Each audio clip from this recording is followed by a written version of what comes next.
Hey everyone, and welcome to the deep dive, where dive deep into fascinating sources. Today we're tackling something pretty heavy. Decisions about healthcare spending when you're up against a potentially incurable illness. And for this deep dive, we're going to be looking at excerpts from Ulanmado, Ulano. Mwazino eno? Mwazino elino fahawal eno. Which translates to death, sickness, and treatment, balancing spending and hope. A topic that I think we can all relate to on some level. Absolutely. It's something that, unfortunately, most of us will probably face at some point in our lives, either for ourselves or for someone we love. And this source really dives headfirst into this difficult topic, starting with just how weighty that decision is, how much to spend on treatment. It's a decision that feels almost as big as the illness itself, right? Exactly. Because it's not just about the medical outcome. There are huge ripple effects, financial strain, maybe even facing ruin, and then still not getting the outcome you hoped for. Yeah. It's that double burden, the emotional weight of the illness, on top of the potential financial and psychological fallout of the choices you make. This source even mentions how people wrestle with that what if. What if I had spent more? Would things be different? I can only imagine how heavy that regret must be. And it speaks to such a basic human instinct, that desire to cling to hope, to fight for every chance. Even when the odds are against you. Yeah, even then. Have you ever been in that situation or seen someone close to you having to make that kind of decision? I think most of us have on some level, whether it was a personal health crisis or watching a loved one go through a difficult medical journey. These are challenges that are just woven into life, aren't they? They are. And this source frames those decisions in a really specific cultural context. There's a strong emphasis on the belief that ultimately destiny rests in God's hands. It's very explicit. It states straight out, destiny is in the hands of God Almighty. So I'm curious, how do you think that belief influences how people approach healthcare and accepting the outcome, especially when facing a serious illness? It's definitely a different lens than in some cultures where the focus is on battling the illness with everything medicine has to offer. This source seems to lean more towards acceptance, even surrender to a higher power. Even in the face of medical challenges. Yes. And it shapes how the source talks about spending on healthcare. It actually cautions against overspending on treatments with low chances of working, especially for those with limited resources. It's like a call for financial responsibility, even in the face of serious illness. Which seems counterintuitive to that desire we were talking about to do everything possible to save a life. It does, yeah. It highlights that tension between exhausting every medical option and facing financial strain. And there are ethical considerations, too. Is it responsible to spend huge sums on treatments that may not work? That's a big question. And to make that point, this source uses a really powerful anecdote. It talks about someone who spent $200,000 on a liver transplant that ultimately didn't work. It even mentions the disease spreading after the transplant. That's a tough story to read. It is. It makes you think about those families the source mentions, the ones left with regret over the money spent, maybe even financial hardship on top of the grief of losing someone. It really emphasizes how crucial it is to find that balance between hope and responsibility in healthcare. It does. And then the source takes this unexpected turn. It brings up fasting. It was a bit of a curveball, wasn't it? It was. It presents fasting as a potential treatment for illness, right alongside modern medical intervention. It does. I have to admit, that's not something I expected. It speaks to the many different approaches to healthcare, especially when you consider cultural and historical contexts. So we have modern medicine on one side and these ancient practices on the other. Does modern medicine overlook the potential of some of these older approaches, I wonder? That's a great question. It's always important to rely on evidence-based medicine.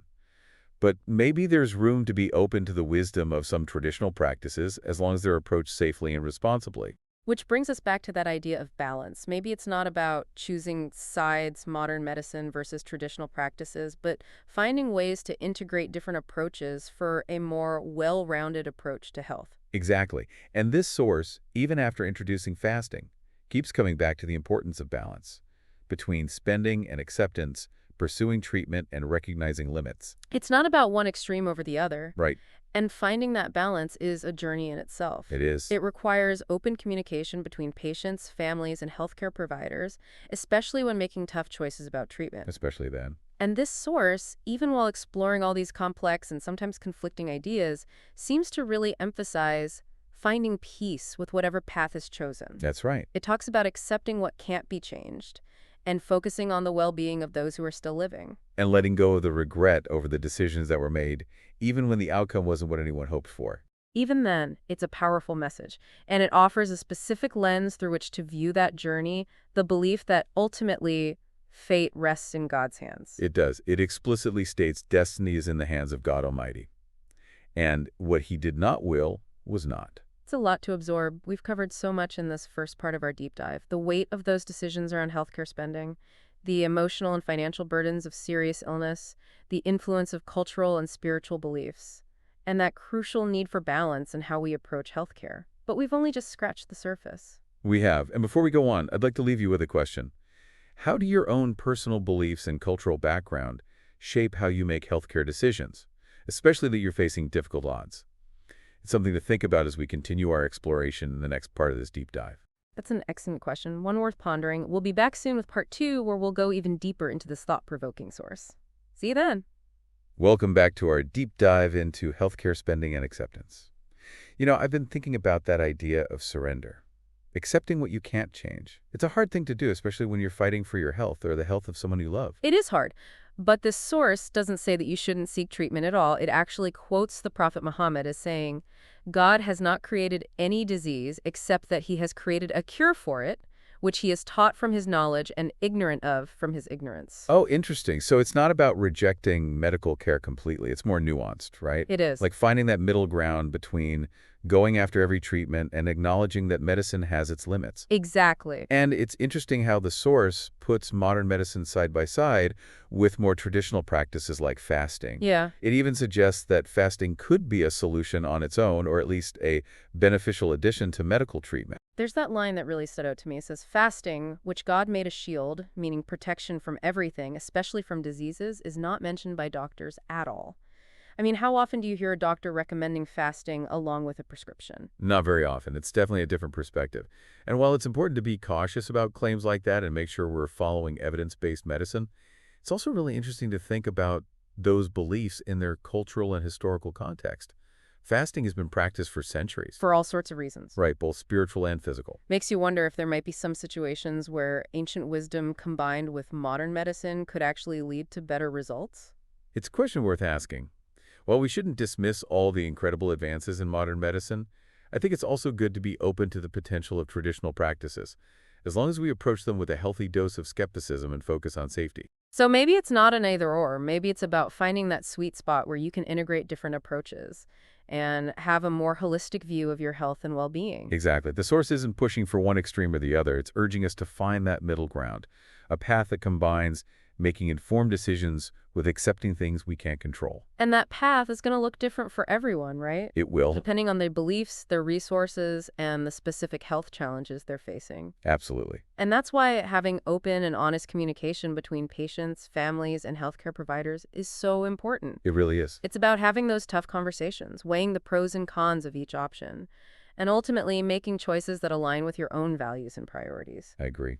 The source also mentions something that I think a lot of people can relate to, that feeling of regret, especially families regretting how much money they spent on treatments that, in the end, didn't save their loved ones. That's got to be so hard.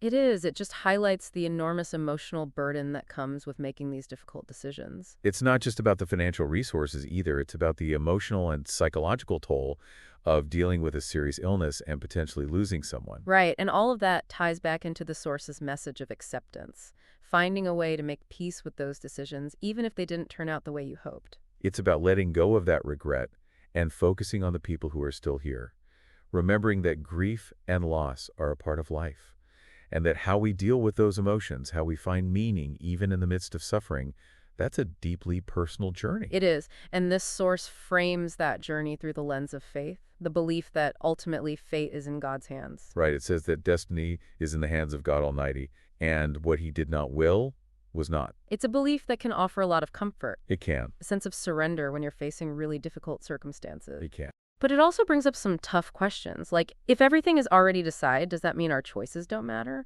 Or our efforts to get treatment and improve our health? That's a deep question. It is, isn't it? It gets right to the heart of that debate about free will versus destiny. How do we reconcile believing in a higher power with our own sense of control and responsibility for our actions? That's the thing, isn't it? It's about finding a balance. It is. And it seems like this source is encouraging us to find that balance not just in how we approach healthcare, but in our lives in general. I think so too. Recognizing that there are forces beyond our control while still trying to make informed choices and live our lives with purpose. Yes. And it's about finding peace and acceptance when things don't go as planned.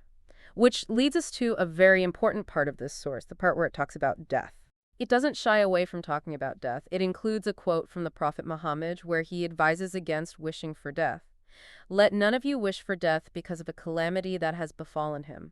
If he must wish for death, let him say, 'O Allah, keep me alive as long as life is good for me, and take me if death is good for me.'" That's a powerful statement. It is. Even when you're facing hardship and suffering, life itself is a precious gift. It is, and it's a reminder to make the most of the time we have for ourselves and for the people we love, which really connects with the source's overall message of finding balance and acceptance, cherishing life even though it's temporary, and making choices that reflect our values and priorities, even when we're up against tough circumstances. I agree. We've covered a lot in this part of our deep dive, that interplay between healthcare spending, acceptance, faith, and the very nature of life and death. It's a conversation that everyone can relate to. It is. And as we move into the final part of our deep dive, I want to encourage you to think about how these ideas connect with your own life and your own beliefs. How do you handle that balance between looking for treatment and accepting the limits of medicine? How do your cultural and spiritual views shape your approach to healthcare and end-of-life decisions? Those are important questions. They are, and there aren't easy answers, but by having this conversation, by exploring these complex issues with open minds and hearts, I think we can gain a deeper understanding of ourselves and the choices we face in this journey we call life. We'll be back soon with the final part of this deep dive, where we'll tie all these themes together and offer some closing thoughts on this thought-provoking source. Welcome back to the deep dive, as we wrap up our exploration of death, sickness, and treatment, balancing spending and hope. I'm struck by how much this source has made me question my own thoughts on healthcare and end-of-life choices. It's been a journey for sure. It has. We've gone from the very practical side of healthcare spending to the spiritual side of healing and acceptance. One thing that's really stuck with me is what the source says about regret, the way it talks about families struggling with the what-ifs after putting so much into treatments that weren't successful. It really got to me. It's a powerful reminder of how complicated these decisions are. It is. They carry so much weight, emotionally and financially. It makes me think about how important it is to talk about these things openly and honestly before they become a crisis, talking about our values, our beliefs about healthcare, and what we would want for ourselves and our loved ones. It's about planning ahead, isn't it? It is. Making space for those conversations and deciding things together. Right. So that when difficult situations come up, we can handle them with more clarity and less regret. And that brings us back to the source's main theme of acceptance.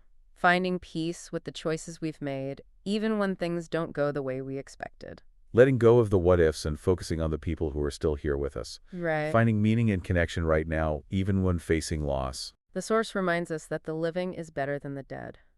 A reminder to cherish the time we have, both for ourselves and the people we love. It's a powerful message, especially when dealing with serious illness. It really is. It helps us shift our perspective. Instead of fearing loss, we can appreciate life more. Yes. Finding gratitude for the moments we have, even when things are hard. And that seems to be the heart of finding balance. Balance between hope and acceptance, seeking treatment and recognizing limits, holding on and letting go. It's a lifelong journey, that search for balance. It is. And it's not just about healthcare. Right. It affects our relationships, our work, our spirituality. Everything. It's about finding that sweet spot where we can live with purpose, but also embrace the uncertainty of life. I think this source, even though it comes from a different culture, speaks to something we all experience, that humans struggle to understand suffering, to find meaning when we think about our own mortality. I agree completely.